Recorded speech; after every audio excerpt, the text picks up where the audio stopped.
Even when you feel low, you can still go. Even when you feel slow, you can still go. Even when there's no hope, you can still go. I never answer to no, man, I still go. Go, go, go, go, go, go, go, go, go, go, go, go, yeah, go, go, go. Chasing odds till every single day. I'll be making moves till I'm buried in my Let's fight. system, I don't want to save. I've been doing shit the highway, and on the driveway is a nice range. Cause I've gone through the climb, I invite pain. You'll never hear me, bitch, nah, I don't complain. Just gotta flip a switch and you can go and obtain anything you want. Ready, bro. Firing all cylinders. Reaction time there, speed there. Spoke. That's what got him ready. Spoke. Yeah. Even when there's no hope, you can still go. I never let see no, yeah, still go.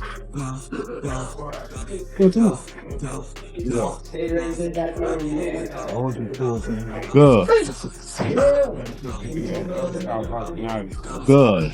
Stay in your rhythm, champ. Stay in your rhythm. Your rhythm, your time, your fight. Let's go. He's trying hard. Good job.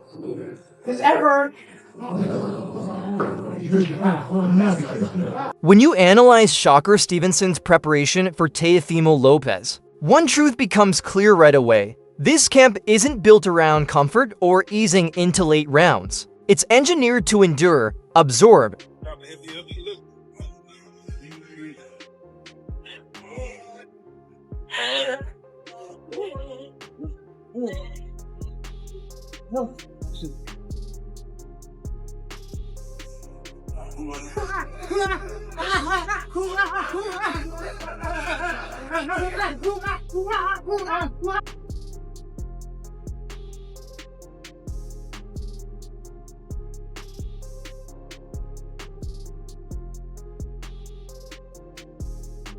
How many rounds you do today? 17, right? Yeah.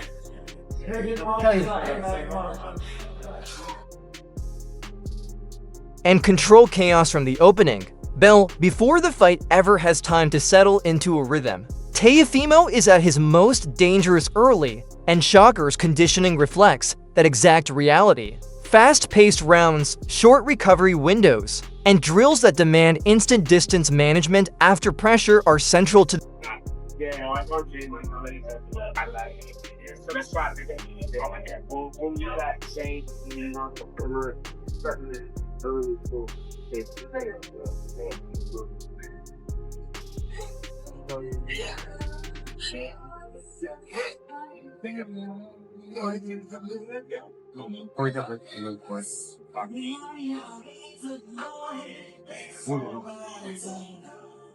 I got you on my time. You got it?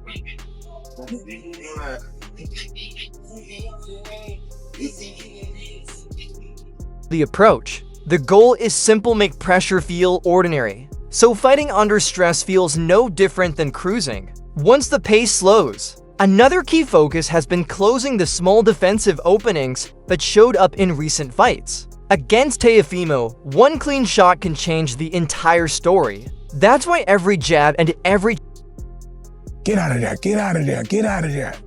There we go. There we go. Left 15. All the way down. I feel great. Sprints kind of be getting me right, get my conditioning right. Sometimes in a fight could turn into a sprint. Cause it's like, to start the pace fast as hell and then they can't keep up the pace. But the sprints will kind of get you in shape to where once you break down, sometimes you get a second win. Then you get another win. Then you get another win after that. So I did the sprints a lot in a Jamel Herring fight. That's why you seen me fight at a fast pace. And then once I slowed down, I picked it back up and I had all the energy in the world to do it. So check hook now ends with an automatic exit or angle shift. No posing after punches, no lingering in range, no giving Teofimo belief that he can land, just by charging forward. Shakur's movement isn't about endless circling or running marathons around the ring. It's built on tight, controlled steps that keep Teofimo close enough to throw, but never balanced enough to connect cleanly.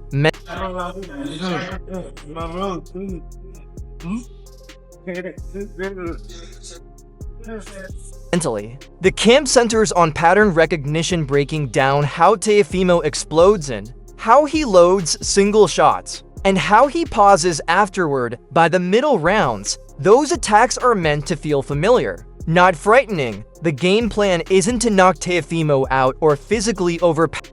Yeah, let's do the rest centered up, I think. Oh, centered up? Okay, yes. So he's looking right in the camera? Yeah, because he's talking. Yeah, I win a bunch of them. For sure. Do you believe your opponent underestimates you? I think my opponent is underestimating me because he said that I'm a slow one. He thinks that I'm too small. Power him. It's to make him miss early, touch him back consistently, and slowly drain his confidence until those explosive bursts begin to fade. In simple terms, Shakur is training to make Teofimo work harder for less return, until the fight becomes frustrating, controlled, and firmly tilted in Shakur's favor. This is where the calm logic Shakur is extremely smart. I can guarantee you this is what Shakur is going to do. Shakur is going to come out middle of the ring, work that jab, work that pawn that he does, all that, the feints. He's going to try to touch him with the jab, waiting on his moments to snap with that right hand, waiting on his moments to counter, waiting on his moment. And when they're not there, he's just going to slide off, go for that little walk. Logic of Shakur Stevenson's preparation collides with the noise surrounding the matchup. Once a camp is built around surviving chaos without panic, the debate stops sounding theoretical. Slide off, restart. Shakur is the kind of fighter that does not mind restarting. That was the thing, was one start, we want to do the best we can to get away from another restart, because the restart allows you to reset, allows you that space, and stuff like that. Listening to Shawn Porter and others argue, you can hear the real issue beneath the humor. We say we want savagery, yet we criticize fighters who survive too cleanly. Porter's breakdown of restarts, spacing, and resetting exchanges isn't boredom, it's a method for draining the oxygen from Teofimo Lopez, a fighter who relies on rhythm. The thing that I like about Shakur, though, is, we already know the statistical numbers in terms of how much he gets hit per round and even per fight, which is low. But the other side of that is offensively very active. Them breaks to feel dangerous and alive in the ring. And when people say Shakur needs to show the dog, it almost feels ironic. Dogs get hit. And Shakur's entire career is built on not letting you touch him. We complain about movement, then admit Teofimo has had dull nights himself. And suddenly now we don't like that he might throw 30, 40 punches around. He's usually on point when he throws. He don't miss. He finds his moments and then he turns it on. The difference is when he turns it on is he's delivered that power to a point where we actually sit back and all right, let's see, all right, round after round, like, all right, he's losing these rounds. No one wants to finish that thought. That's boxing. The wild card is still real, though, because Teofimo can flip everything with one sudden moment. Shakur wins by quietly removing options round after round. My view is straightforward. The more fans demand Shakur fight differently, the more he becomes. Now listen, man, we talking about a situation where a fighter could be smart enough to just be right on point. What I mean by that is we could be in a situation where That's exactly who he already is. He isn't chasing cheers, he's chasing minutes. And if Teofimo can't force exchanges, that restless energy turns into shadow boxing with consequences. This isn't really a debate about skill, but Teo's finding moments to steal moments in every round and steal rounds and actually win on the scorecards simply because he did just a little bit more, simply because he was just a little bit more active.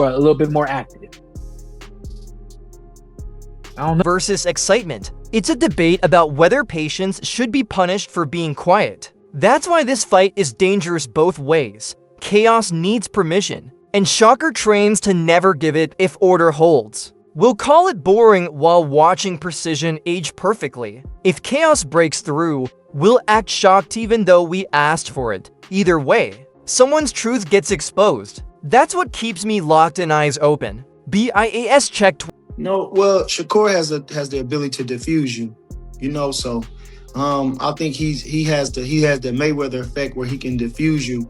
It's just on if he's going to take the more risk, to stamp his victory. You know what I mean? To you know, he gonna let his hands go in the times that he could using his speed. You know, so that's just what I think it is with that. I think he know how to nullify what you're doing.